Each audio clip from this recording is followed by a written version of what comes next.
Recently I made a video going over what I thought were the best moments from every single Star Wars movie and show, and now that we have another show added to the mix, I thought it would be fun to point out the best moments from AHSOKA Season 1.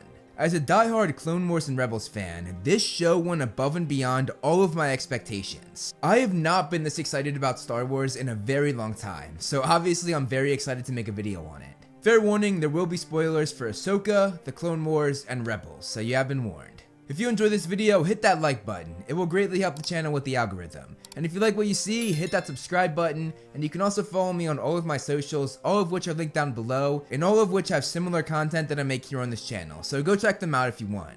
Now, let's get into the video. At number 12, I have Sabine's chase scene. This was the perfect way to introduce Sabine's character into the show. It perfectly depicts her rebel personality, her independence, and of course her creativity while in the heat of action, all things that we grew to love about her character while watching Rebels. This scene also has a lot of deeper emotions, as she's of course trying to escape from being honored as a hero in front of the painting that depicts herself and all of her friends, because it's too painful to think about after losing both Kanan and Ezra, both of whom either died or disappeared toward the end of Rebels. Then there's the action in this scene, as she refuses to stand down when her path is blocked, instead actually speeding up, and then that move she makes, shutting her speeder bike off and going underneath the ship, it was just so badass. And then that look she gives them afterwards, a look that we saw her do many times in Rebels, is just the icing on the cake. Number 11, the Wands. This was a short moment, but it had a lot of meaning behind it. In my favorite episodes of the Clone Wars, the Mortis trilogy, we have the father, the brother, and the sister, all of whom maintain balance in the Force. When Ahsoka was dying in these episodes, the sister gave her life so that Ahsoka could live.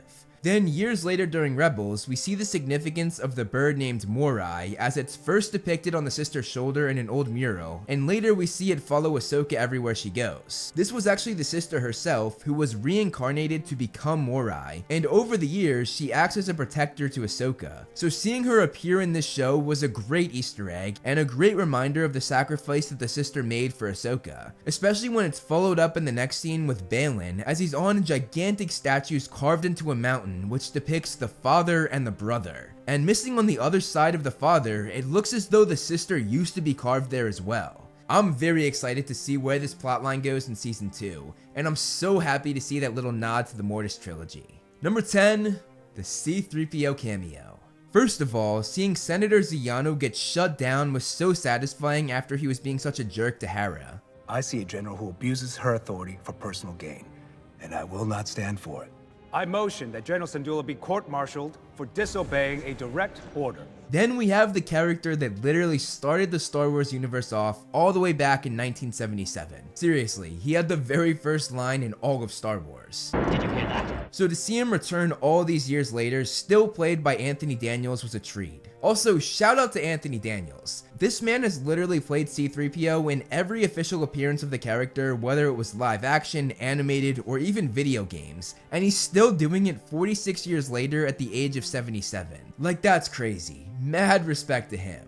But going back to the scene, I love the outrage that 3PO and also Chopper has when Ziyano calls him just a droid. The court cannot admit evidence of this kind from a mere droid.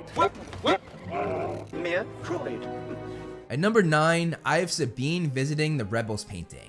This was the moment where we see the Sabine we knew from the Rebels series with short hair and her personalized Mandalorian armor, which was a special moment for me as a Rebels fan. Nice haircut. It's more me. Then this leads to a very emotional scene as she visits the painting she made years ago, the painting that, as I mentioned earlier, was too painful for her to revisit. The scene says so much without a word of dialogue, and it's truly powerful. However, the main reason why it took this place is because of this scene's significance to the Rebels series finale. While watching this, I immediately realized that they just remade the final moment of the animated show, granted with a few changes. But when I saw this taking place, I immediately recognized it because I had been waiting to see a follow-up to the scene for 5 freaking years since Rebels ended. Sabine and Ahsoka going on this new mission will most likely lead into Dave Filoni and his team's next project, called Star Wars Resistance. After Star Wars Resistance did not even come close to covering this like I thought it would and like I hoped it would, I cannot describe the excitement I got during this moment in Ahsoka. I realized it was finally happening. We were finally going to find out what happened to Ezra. Number 8, a long time ago in a galaxy far, far away. These were the words that started it all, and now for the first time in 46 years of the Star Wars saga, we hear an actual character recite this saying. A long time ago, in a galaxy far, far away. This just brought out the inner child in me, making me feel as though I was watching the original movies for the first time again. With this scene, it also sort of breaks the fourth wall in Star Wars, but it's done in such a creative and original way, almost making it seem like Hu Yang was the one telling these stories and giving us the opening crawls, which is mind-boggling as a longtime Star Wars fan, and honestly, I think it's so cool. This, in my opinion, is the best line from any of the Disney Star Wars films and shows, and it's not even close. Number 7, Ezra comes home. This scene was set up perfectly. A ship arrives, a stormtrooper comes out, Hera and her team hold their guns up ready to shoot, but then Chopper, one of the original characters from the Rebels series, rushes over to greet this person, and at that moment, I knew it was Ezra. I think it's so sweet that Chopper recognized his long-lost friend all these years later before anybody else did. Then when Ezra takes the helmet off, it's another really special moment as he just looks at Hera with a smile that slowly comes across his face. And then Hera has a world of emotions with disbelief, shock, happiness, relief. Ezra? Hi, Hera. Mom? Number 6, Anakin's Force Ghost. The final moment from the season had to be on this list. As Ahsoka looks out in the distance, she thinks she sees something, and moments later, we see Anakin's Force Ghost watching over her. This is just such a heartwarming moment because it tells us that Anakin is watching over his former Padawan, and judging from the look on his face, he is incredibly proud of her. After everything he had done to her, all the times he had fought her, I won't leave you. Not this time. Then you will die. this scene makes his redemption take on a much more complex ending, as he's not only redeemed for his son Luke, but also for his former Padawan. And this also ties back to his Force Ghost in Return of the Jedi when Luke saw him. And I know a lot of older people were mad that they changed out Sebastian Shaw for Hayden Christensen, but the fact that they did makes this moment so much better because the same Force Ghost visits both Luke and Ahsoka and has their own redemption with each one of these characters. At number 5, I have Thrawn's entrance. After being teased in the last Mandalorian season and being teased all show, this is the moment where we finally get to see Thrawn. And to add to that, this would be the first time that we see Thrawn in live action, which hits home for not only Rebels fans, but longtime Star Wars fans who read the Heir to the Empire novels, some of my personal favorite Star Wars books ever written. This scene builds the suspense so well, so that when you finally get to the moment where we see him, it's something really special. First we see Thrawn's back from afar as he walks up, we hear his soldiers chant his name. Then we see his feet walking as it pans through his army. Then we see each person's reaction. And finally, as he walks up, we definitively see his face with the most epic entrance, and he looks incredible. Having the same actor who gave him that iconic voice in Rebels return for live action is so fitting too. And the first line he drops is straight bars. What was first just a dream has become a frightening reality for those who may oppose us. I just love the way he speaks. It's so calm, yet so sinister. Number 4, getting help from the Purgles. Purgles played a big part in Star Wars Rebels, especially in the series finale, so seeing them come back and again playing such a crucial part in this show was really great to see. Ahsoka communicating with them through the Force is just like how Ezra did it in Rebels. And speaking of Ezra, I love the fact that the creatures that took him away are the creatures that will help bring him home.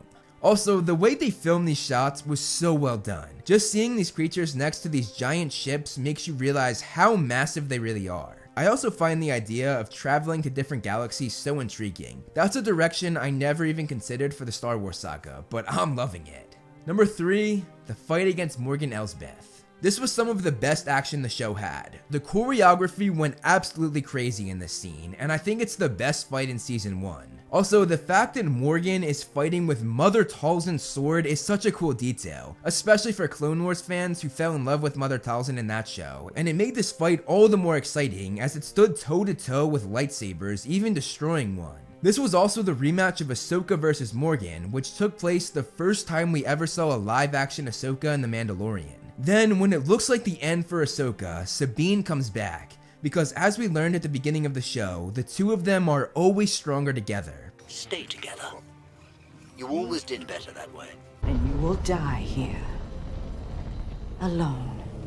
Not alone.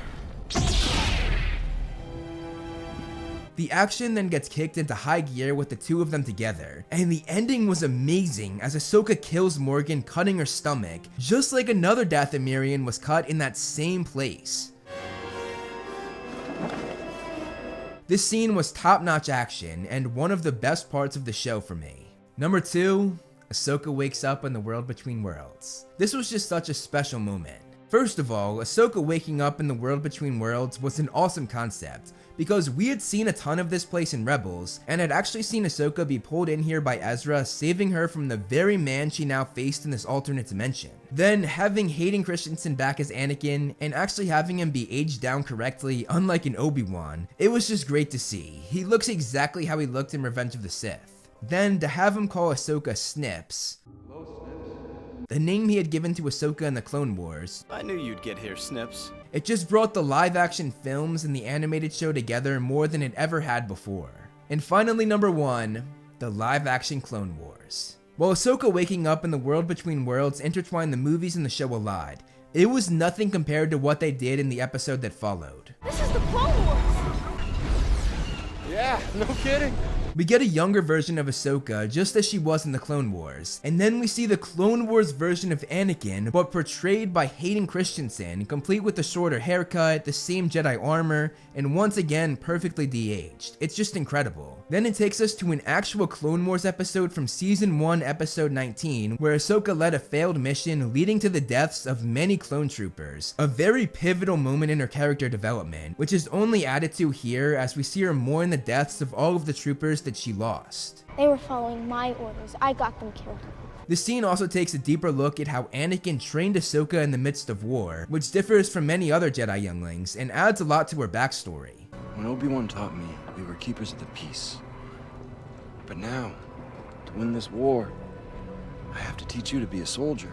This line also throws it back to what Mace Windu said in Attack of the Clones before the Clone Wars started. We're keepers of the peace, not soldiers. Showing how this war changed the landscape of the Jedi Order. Then there's that incredible shot of Anakin heading into battle as it then flashes to him as Darth Vader. This is peak Star Wars for me. Things then get even more incredible as we see how much Ahsoka changed for the Siege of Mandalore, the fight that took place at the end of the Clone Wars series. And I've got to say, the combat here is just incredible. Also, the way Ariana Greenblatt perfectly transformed the timid Ahsoka from the beginning of the series to the strong and capable one at the end of the series was magnificently done. There's so much more to talk about in the scene too, like more of Anakin and Ahsoka's talks, seeing Captain Rex in live action, and so much more. It is, in my opinion, the best moment from Ahsoka Season 1. And that's my list. Let me know what you guys thought of my picks and the order in which I put them. I'm excited to hear you guys' thoughts. That's all I have for you guys this week though, so I will see you in the next video.